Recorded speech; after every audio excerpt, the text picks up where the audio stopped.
Hey guys, today let's look at McFarlane Toys Elite Edition Fallout New Vegas NCR Ranger. I'm a pretty big Fallout fan ever since Fallout 2, and when I see this figure is coming, I know I was going to grab it. But after having it for half a day, my reaction is pretty much what I wrote on Twitter. It's alright. Anyway, let's look at the figure. Get his gun out of the way. They did throw a lot of paint on him, which is, at least that's pretty nice. Dry brush everywhere, dirt, details nicely painted, no paint bleed, that's pretty good. Silver highlight edges. The number is super sharp, which is good. There's a very faint silver dry brush here.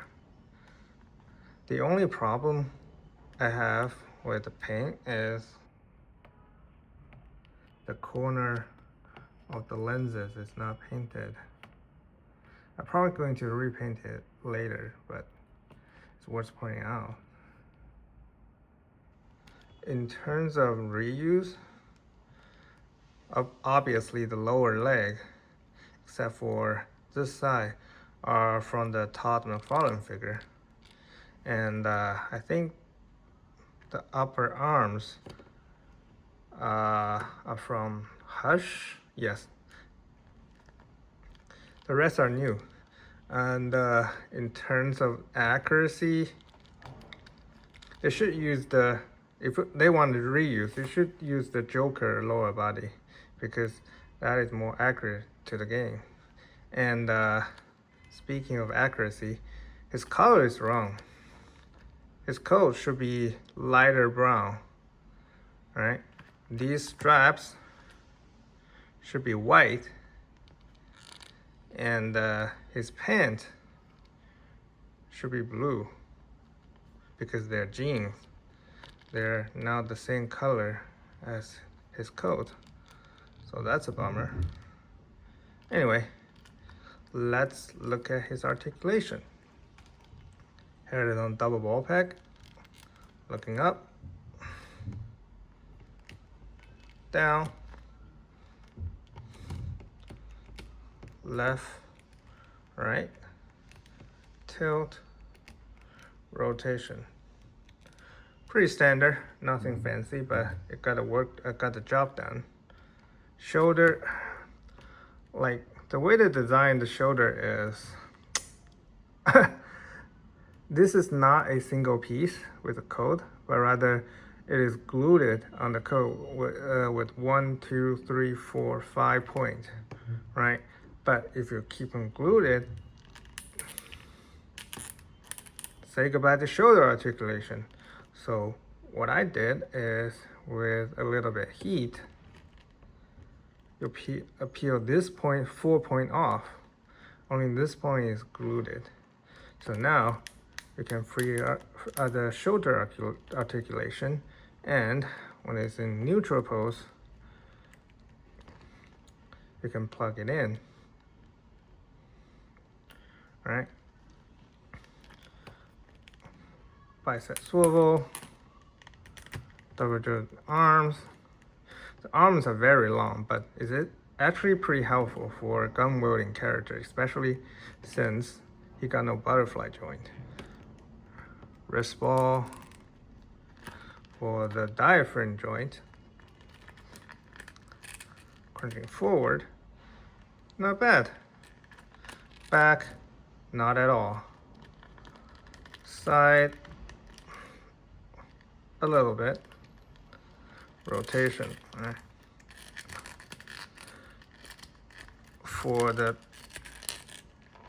waist joint,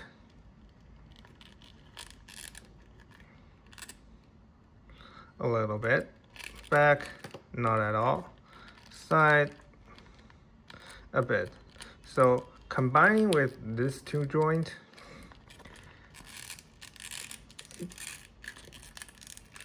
he can actually crunch forward pretty good. But everything else is pretty limited. They definitely should use cloth bouquet coat on everything. Like, it's not like they haven't done this before on a couple of their DC figures. For the hip, I don't particularly like this hip. They make the diaper too low again. I try to flex it as much as possible and still can't kick to 90. Back, pretty much nothing. This side is even lower because of this. Side swivel, side swivel. And because of this, the legs are too far apart. I need to trim it on this and bottom, but this can be annoying to deal with. Cover joint knee, ugly joint, but get the job done. Ankle, go back 1 notch, forward 1 notch, pivot, toe. Don't like ratchet ankle joint. Anyway, his articulation, this is all right, like it's acceptable. This blows, like this sucks. So yeah, not very good. As far as accessory goes, trigger finger hand, gripping hand or grabbing hand or whatever, another trigger finger hand,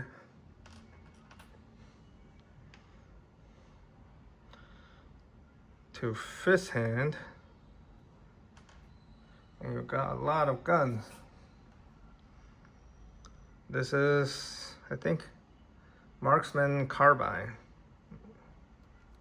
Yeah.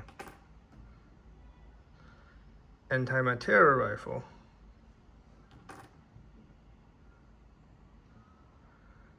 This is what it's called, Ranger Sequoia.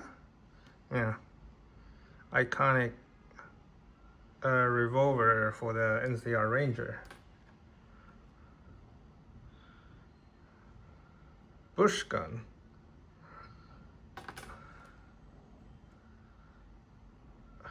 Riot shotgun.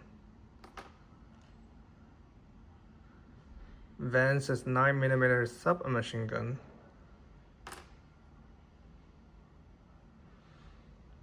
A small dagger.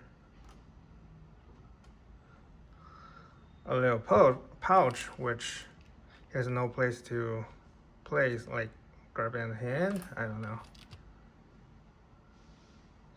A small binocular. And that's it. Now, the problem with these guns, outside them being too rubbery, is that their size is very inconsistent, like all over the place.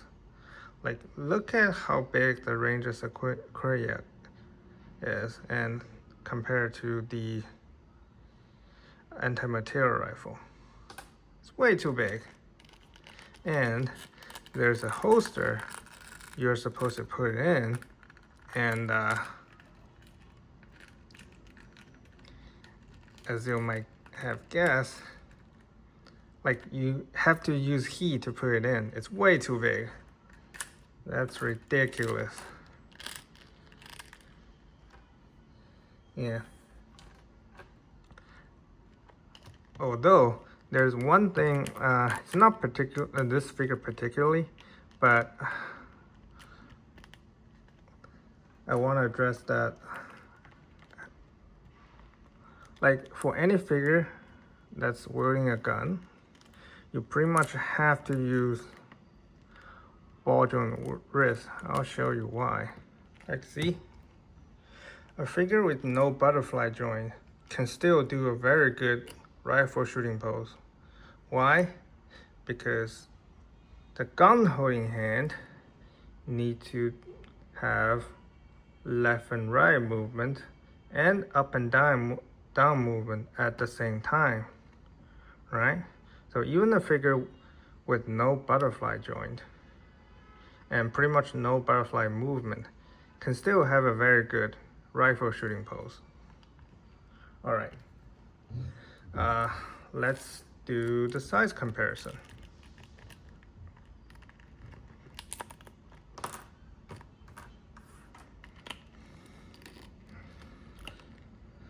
Let's compare it with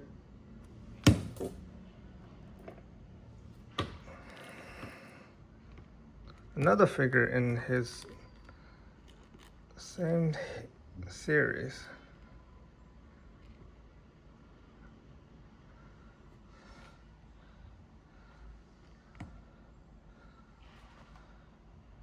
Power Armor T60 from Fallout 76. Ugh.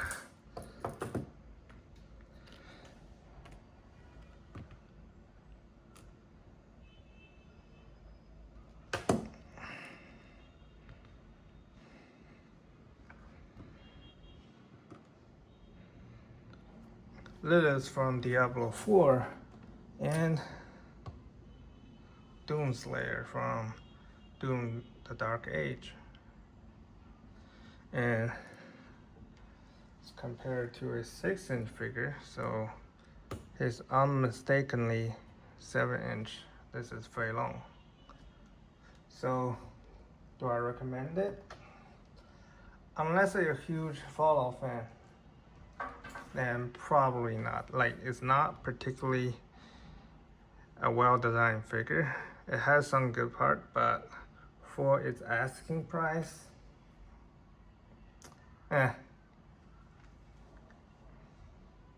All right, and that's it. See you guys.